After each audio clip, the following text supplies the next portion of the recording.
On disait de lui qu'aucune femme ne pourrait jamais l'aimer, et on disait d'elle qu'aucun homme ne la choisirait jamais.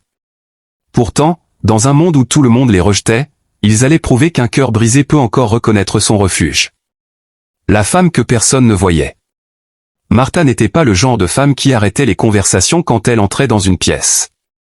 Elle n'avait ni la beauté éclatante qu'on chante dans les saloons, ni les robes colorées des jeunes filles qui rêvaient d'être admirées. Son visage portait la fatigue des années. Ses mains racontaient une vie de travail. Ses vêtements sentaient la poussière, le savon bon marché et les longues journées passées à survivre. Elle ne parlait pas fort. Elle ne cherchait pas à séduire. Elle ne demandait presque rien à personne. Mais derrière cette apparente simplicité vivait quelque chose de rare. Une bonté profonde, silencieuse, presque sacrée. Martha avait appris très tôt que le monde ne récompense pas toujours les âmes tendres. Elle avait perdu sa mère jeune. Elle avait soigné un père dur jusqu'à son dernier souffle. Elle avait vu des promesses brisées, des portes fermées, des regards qui glissaient sur elle comme si elle n'existait pas. Avec le temps, elle avait cessé d'attendre qu'on la choisisse. Elle vivait à l'écart, aidant quand elle le pouvait, réparant, nettoyant, portant, recousant, consolant les autres sans jamais être consolée elle-même. Les hommes de la ville ne la regardaient pas. Les femmes la prenaient en pitié. Et les enfants, eux, l'aimaient sans savoir pourquoi, peut-être parce que les enfants reconnaissent mieux que les adultes les cœurs sincères.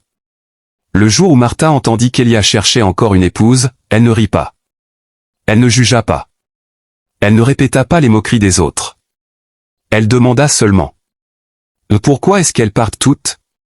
Personne n'avait de vraie réponse. Seulement des suppositions, des ragots, des blessures racontées comme des spectacles. Alors Martha leva les yeux vers la poussière qui tournait dans la lumière, et murmura pour elle-même. Peut-être qu'aucune n'a pris le temps de voir ce qu'il cachait. Abonnez-vous maintenant, cliquez sur le bouton j'aime, et dites-nous en commentaire de quel pays vous regardez cette vidéo.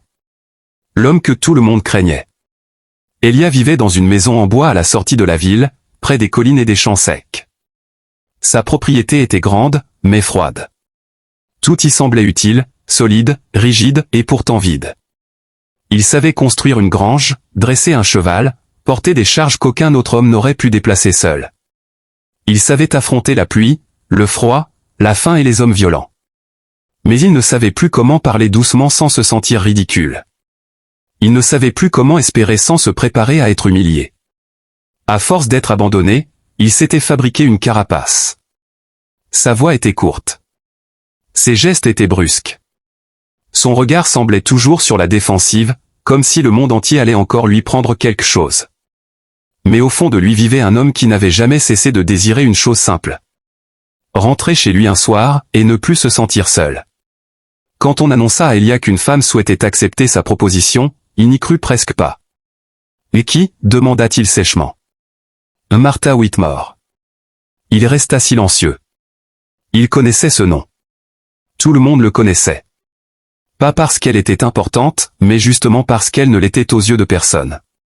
Il attendit quelques secondes, puis eut un rire sans joie. « Alors maintenant, on me donne la dernière femme que personne ne veut ?» Mais cette phrase ne sortit pas avec arrogance. Elle sortit avec douleur. Car Elia comprit à cet instant ce que cela signifiait vraiment. Lui, l'homme que tout avait quitté. Et elle, la femme que personne n'avait jamais choisie. Deux êtres rejetés. Deux solitudes debout face à face. Deux cœurs dont le monde ne voulait pas. Abonnez-vous maintenant, cliquez sur le bouton j'aime, et dites-nous en commentaire de quel pays vous regardez cette vidéo. Leur première rencontre. Le jour de leur rencontre, le ciel était clair, mais l'air portait cette légère tristesse des saisons qui changent. Martha arriva avec un petit sac usé. Pas de bijoux. Pas de sourire forcé. Pas de rêve tapageur dans les yeux. Juste une présence calme. Honnête. Presque fragile, mais étrangement solide à l'intérieur. Elia l'attendait près de sa charrette, les bras croisés, le visage fermé. Il ne voulait pas montrer qu'il était nerveux. Quand elle s'approcha, il la regarda brièvement puis détourna les yeux. « Vous savez sans doute ce qu'on raconte sur moi. » Martha posa son sac. « Oui. Et vous êtes quand même venu. » Elle le regarda avec cette douceur rare qui ne cherche ni à flatter ni à mentir. « Oui. » Elia fronça les sourcils. « Pourquoi ?» Martha prit une inspiration lente, comme si elle avait attendu toute sa vie qu'on lui pose enfin une question vraie. Parce que je sais ce que ça fait d'être la personne que personne ne choisit. Le silence qui suivit fut plus fort que n'importe quelle déclaration. Pour la première fois depuis longtemps, Elia sentit quelque chose se fissurer en lui. Pas sa force. Pas sa fierté. Sa douleur. Parce qu'elle n'avait pas essayé de l'impressionner. Elle ne lui avait pas menti. Elle ne lui avait pas souri par politesse. Elle lui avait simplement offert la vérité. Et la vérité, lorsqu'elle vient d'un cœur pur, a parfois plus de pouvoir que l'amour lui-même. Abonnez-vous maintenant, cliquez sur le bouton j'aime, et dites-nous en commentaire de quel pays vous regardez cette vidéo. Les premiers jours. La ville entière attendait leur échec. On chuchotait déjà au magasin général. On pariait même, honteusement, sur le nombre de jours qu'elle tiendrait avant de partir. 3 jours. 5 jours. Une semaine, tout au plus. Mais quelque chose d'inattendu se produisit. Le premier matin, Martha se leva avant le soleil. Elle ralluma le feu. Elle répara discrètement un bouton arraché sur sa chemise. Elle rangea la table sans faire de bruit. Elle posa le café devant lui sans rien exiger en retour. Elia, méfiant, pensa d'abord que ce calme n'était qu'un rôle. Il attendit la plainte. Puis la critique. Puis la peur. Puis le départ. Mais rien ne vint. Le deuxième jour, il rentra couvert de boue et de fatigue. Martha ne posa pas de questions inutiles. Elle lui apporta simplement de l'eau chaude et une serviette propre. Le troisième jour, il parla sèchement. Elle ne se vexa pas. Pas parce qu'elle acceptait la dureté, mais parce qu'elle reconnaissait la souffrance cachée derrière ses mots. Le quatrième jour, il cassa une assiette sous l'effet de la frustration. Le bruit résonna dans toute la pièce. Il attendit ce qu'il connaissait déjà, le regard blessé, les larmes, la fuite. Mais Martha ne bougea pas. Elle ramassa lentement les morceaux. Puis elle dit, d'une voix presque murmurée. Vous n'êtes pas obligé de casser ce qui vous entoure chaque fois que quelque chose se brise en vous. Elia resta figé. Jamais personne ne lui avait parlé ainsi. Jamais personne n'avait mis des mots aussi justes sur sa colère. Jamais personne n'avait regardé sous sa brutalité pour y voir sa peine. Ce soir-là, pour la première fois, il ne dormit pas tourné contre le mur. Il resta éveillé longtemps, à écouter la respiration calme de Martha dans l'obscurité. Et il comprit qu'il avait peur. Pas peur qu'elle parte. Pas encore. Mais peur de commencer à croire qu'elle pourrait rester. Abonnez-vous maintenant, cliquez sur le bouton j'aime, et dites-nous en commentaire de quel pays vous regardez cette vidéo. La blessure qu'il cachait. Quelques jours plus tard, la pluie tomba sans interruption. Le ranch semblait prisonnier d'un silence gris. C'est ce jour-là qu'Elia laissa enfin tomber son masque. Martha trouva dans un vieux coffre plusieurs lettres froissées. Des lettres laissées par les femmes qui étaient parties avant elle. Elle ne les lut pas entièrement. Elle n'en avait pas besoin. Quelques mots suffisaient. Je ne peux pas vivre avec un homme comme toi. Tu ne sais pas aimer. Ta maison est un tombeau. Tu fais peur même quand tu te tais. Quand Elia la vit tenir ces lettres, son visage se ferma aussitôt. Laissez ça. Mais sa voix tremblait. Martha reposa les papiers avec délicatesse. Elles vous ont fait très mal. Il eut un rire amer. Non. Elles ont seulement confirmé ce que je savais déjà. Et qu'est-ce que vous pensiez savoir déjà? Il détourna les yeux vers la fenêtre trempée. Puis, dans un souffle brisé, il dit que certains hommes sont faits pour travailler, pas pour être aimés. Cette phrase resta suspendue dans l'air comme une blessure ouverte. Martha sentit son cœur se serrer. Car elle connaissait ce genre de phrases.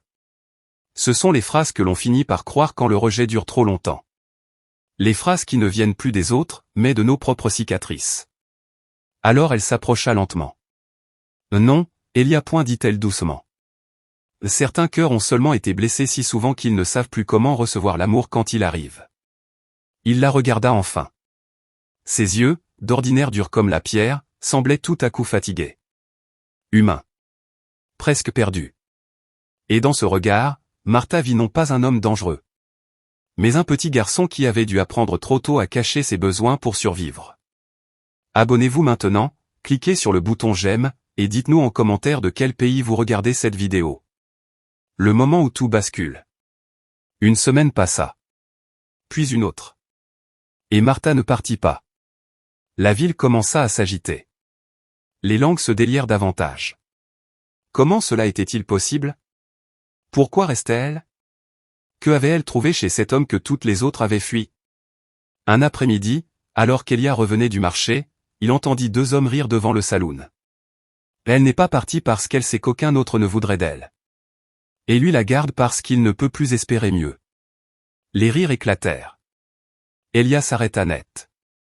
Pendant des années, il avait supporté qu'on se moque de lui. Mais cette fois, ce n'était pas seulement lui qu'on humiliait. C'était Martha. La femme qui avait apporté de la paix dans sa maison. La femme qui n'avait jamais utilisé sa douleur contre lui. La femme qui, sans bruit, recousait ses blessures là où toutes les autres les avaient arrachées. Il s'approcha d'eux. Sa présence seule fit disparaître leur sourire. Puis il dit, d'une voix basse mais ferme. Vous pouvez parler de moi autant que vous voulez. Mais pas d'elle. L'un des hommes tenta de plaisanter. Pourquoi? C'est pas la vérité? Alors Elia répondit avec une intensité qui glaça l'air. La vérité, c'est qu'elle vaut plus que toutes les femmes qui sont passées dans ma vie sans jamais comprendre ce qu'est la loyauté. La vérité, c'est qu'elle a ramené plus de chaleur dans ma maison en 2 semaines que le monde entier en 20 ans. Et la vérité, c'est que si aucun de vous n'a su voir sa valeur, c'est votre pauvreté, pas la sienne. Le silence tomba d'un seul coup. Cette phrase traversa la ville plus vite que le vent. Et quand Martha l'apprit, elle ne sourit pas tout de suite. Elle pleura. Pas de tristesse. Pas de faiblesse. Mais parce qu'après une vie entière à être tolérée, négligée, traversée du regard, quelqu'un venait enfin de la défendre comme si elle était précieuse. Comme si elle comptait. Comme si elle méritait d'être choisie avec fierté. Abonnez-vous maintenant, cliquez sur le bouton j'aime, et dites-nous en commentaire de quel pays vous regardez cette vidéo. Celle qui resta pour toujours. Les mois passèrent. La maison changea. Pas parce qu'elle devint plus riche.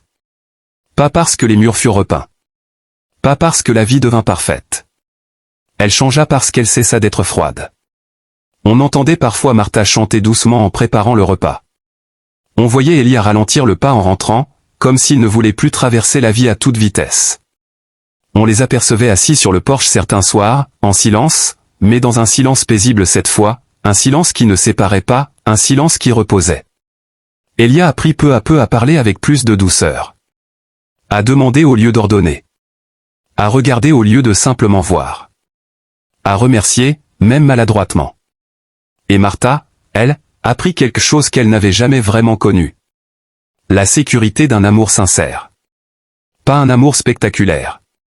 Pas un amour de promesses immenses et de mots vides. Mais un amour qui coupe le bois, répare le toit, partage le pain, protège la dignité de l'autre et reste, même les jours sans lumière. Des années plus tard, les gens avaient cessé de raconter les anciennes humiliations. Ils parlaient d'eux autrement. On ne disait plus « c'est l'homme que tout ont quitté ». On disait « c'est l'homme que la bonne femme a sauvé ». Mais ceux qui connaissaient vraiment leur histoire savaient que ce n'était pas tout à fait vrai. Martha n'avait pas sauvé Elia seul. Ils s'étaient sauvés l'un l'autre. Lui avait offert à une femme invisible la place qu'elle méritait dans ce monde. Et elle avait offert à un homme brisé la preuve qu'il était encore possible d'être aimé sans être abandonné. Quand Elia vieillissait, son corps devenait moins fort, mais son regard devenait plus tendre. Et chaque fois que quelqu'un lui demandait comment il avait enfin trouvé la bonne épouse, il répondait avec un demi-sourire. Je ne l'ai pas trouvée quand je cherchais la plus belle.